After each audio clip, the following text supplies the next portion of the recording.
By installing this radiant barrier foil, we're able to reject that sunlight back into the atmosphere. This is 14 inches of blown fiberglass insulation.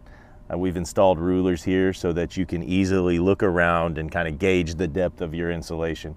But 14 inches is equal to an R38 R value.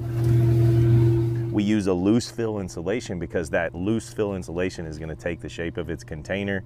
It's going to kind of fill in all the cracks and crevices and get you a much tighter seal throughout. It's also more affordable than a rolled or a batt insulation fit individually in between each joist. 70% of the heat in your home comes through your attic.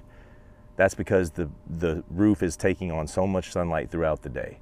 By installing this radiant barrier foil, we're able to reject that sunlight back into the atmosphere and cool your attic down 30 or 40 degrees.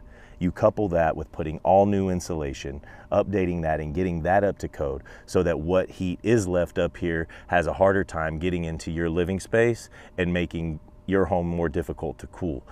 With this ideally insulated attic, you're gonna reduce the temperature in your attic and increase the insulation that you have on your ceiling, and it's gonna be easier to cool, it's gonna be more affordable, it's gonna be more comfortable, and you're gonna save a lot of wear and tear on your AC unit and the other mechanical components in your attic.